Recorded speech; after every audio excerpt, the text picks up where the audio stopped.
मुश्क और दिमाग के अंदर सवाल आया और बाड़मेर से जो दादा है उन्होंने भी अपनी बात को रखा कि इस देश के अंदर विदेशियों की हुकूमत थी, विदेशियों की सत्ता थी। उस सत्ता के अंदर हमारे लोगों ने हमारे प्रतिनिधित्व के लिए आरक्षण की मांग को पहली बार मांगा और इस आजाद भारत के अंदर, आजाद देश के अंदर हम आज भी आरक्षण की मांग कर रहे हैं।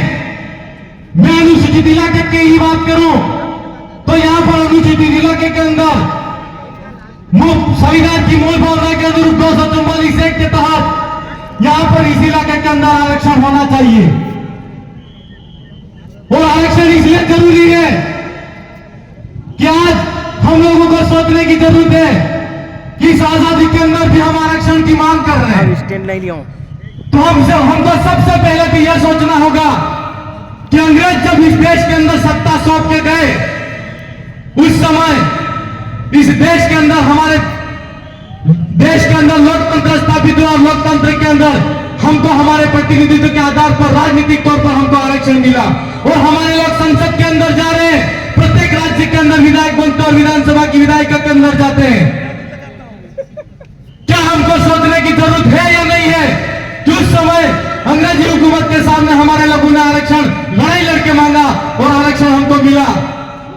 और आज मैं इस मंच के माध्यम से आपसे कहना चाहूंगा कि यह लड़ाई विधानसभा की सदन तक और संसद तक की लड़ाई तो यही है, लेकिन इस गूंगी बेड़ी सरकार को अगर हमारे हक अधिकार के बारे में हम जब तक सड़क पर लड़ाई नहीं लड़ेंगे तो सरकार सुनने वाली नहीं है। इसलिए हमको सड़क पर भी आने की जरूरत पड़े तो आना पड़ेगा। मेरे भाई,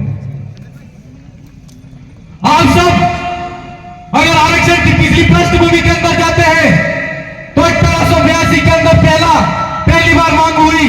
1901 के अंदर शाहू जी महाराज के तहत रियासत के अंदर आरक्षण की मांग हुई। 1909 के अंदर आरक्षण की मांग हुई। 1919 के अंदर भारत शासन अधिनियम के अंदर आरक्षण की मांग हुई। 1935 के अंदर मांग हुई और 1942 के अंदर जब बाबा साहब अम्बेडकर वायसराय कमेटी का गठन हुआ उस समय आरक्षण की मांग हुई और 1951 के अंदर कालेकर समिति का गठन हुआ और आरक्षण मिला।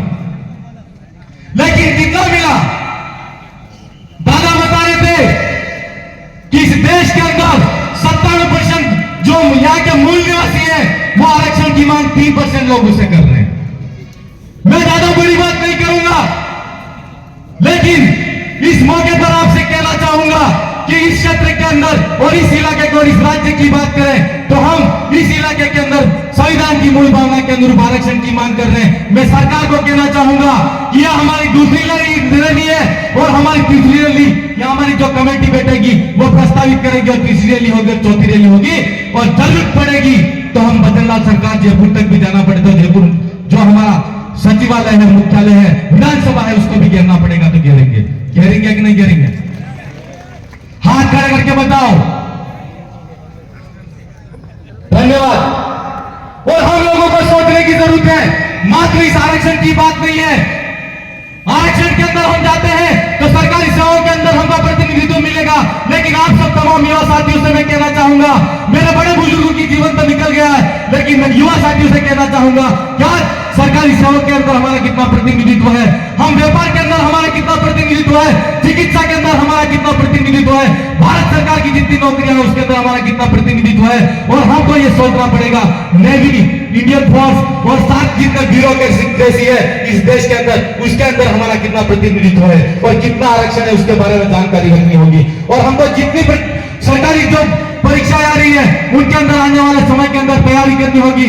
मेरे भाइयों, यह लड़ाई विधानसभा के अंदर लड़ने वाला विधायक होगा, वो जनता की लड़ाई लड़ेगा। लेकिन मैं इस मौके पर कहना चाहूंगा कि यहाँ प्रत्येक युवा की जिम्मेदारी है कि हमको किस क्षेत्र के अंदर हमको हमारा अधिकार है उसको स्थापित करना है। और आने वाले समय के अंदर हम अगर हमारा अस्तित्व स्थापित नहीं करेंगे तो हम जो कह रहे अभी दादा कह रहे थे कि थोड़ा किसको करते करते कुछ भी नहीं बचने वाला है। इसलिए मैं इस मौके पर कहना चाहूंगा कि प्रत्येक स्तर के अंदर जिस युवा साथी के अंदर जो प्रतिभा है उस प्रतिभा के अनुरूप अपनी रुचि के अनुरूप अपना अस्तित्व स्थापित करके इस क्षेत्र का जो हमारा बचा कुचा अधिकार है उसको प्राप्त करने में सहयोग करें। आप सबने मुझे यहाँ सुना उसके लिए मैं बहुत बहुत धन्यवाद जोहार करते हुए मेरी बात में विराम देता हूँ। आप सबको धन्यवाद।